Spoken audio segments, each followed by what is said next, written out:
हम बहुत जल्द एक साथ मस्जिद उल अक्सा में नमाज पढ़ेंगे। सदर ईरान का ऐसा कहना है। ईरान के सदर का कहना है कि फलस्तीनी मुजाहिदीन के फातिहाना ऑपरेशन से मकबूजा फलस्तीन में जो कुछ हुआ है, इसका इंतजार फलस्तीनी अवाम और उम्मत इस्लामिया को 70 साल से था।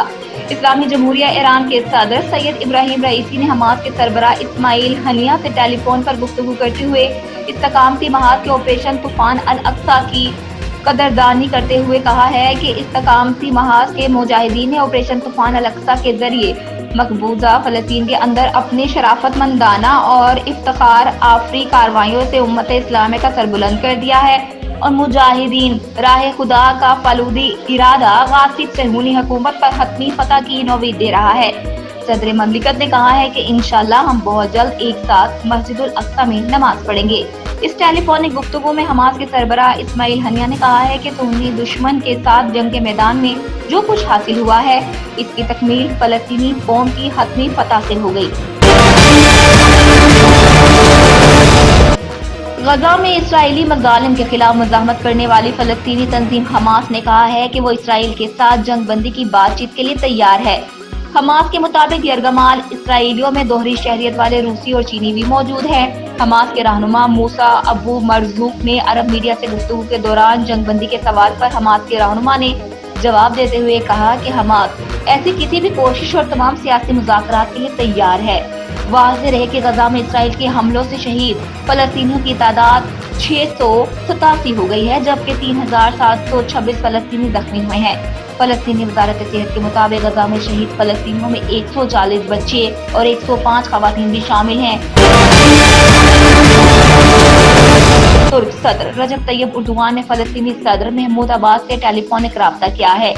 तुर्क सदारती दफातर में जारी बयान में कहा गया है कि दोनों रहनुमाओं ने इसराइल फलस्तीन हालिया सूरत हाल पर तबादला ख्याल किया और खित्ते में जारी कशीदगी पर बातचीत भी हुई है।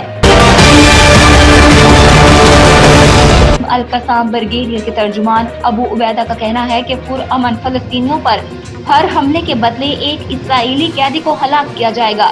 तर्जुमान अल-कसाम ब्रिगेडियर अबू उबैदा ने इसराइल को वार्निंग दी है कि गजा पर हमले के नतीजे में हलाक किए जाने वाले हर इसराइली कैदी की फुटेज जारी की जाएगी। उन्होंने कहा है कि इसराइल को इसी की जुबान भी जवाब दिया जाएगा। रिपोर्ट्स में बताया गया है कि इस वक्त 130 इसराइली फौजी और शहरी हमास की कैद में हैं। ईरान के सुप्रीम लीडर आयतुल्ला खामनाई का कहना है कि इसराइल पर हमास के हमले में ईरान मुलव्विस नहीं है। गैर मुल्की मीडिया के मुताबिक मंगल के रोज टीवी पर खिताब में ईरान के सुप्रीम लीडर आयतुल्ला खामनाई ने इसराइल पर हमास के हमले को सराहते हुए कहा कि जिसने सहूनी रियासत पर हमला किया, हम उनके हाथ चूमते हैं। मजीद कहा कि इसराइल पर हमास के हमले में ईरान मुलव्विस नहीं था, लेकिन इसराइल पर यह हमला इसकी फौज और इंटेलिजेंस के लिए नाकाबिले तलाफी शिकस्त है। उनका कहना था कि हमास के तबाहकुन हमले ने इसराइल के अहम इंफ्रास्ट्रक्चर को तबाह कर दिया, जिसकी तलाफी इतनी आसान नहीं है। ईरान के सुप्रीम लीडर ने इसराइल को ही इसकी अपनी तबाही का जिम्मेदार करार दे दिया। वाज़ेह रहे कि हमास के इसराइल पर हमले के बाद अमेरिका ने इल्जाम आयद किया था कि हमास के इस हमले के पीछे ईरान मौजूद है, ताहम अमेरिकी हुक्काम ने फौरी तौर पर ईरान के मुलव्विस होने की कोई इंटेलिजेंस शवाहिद पेश नहीं की।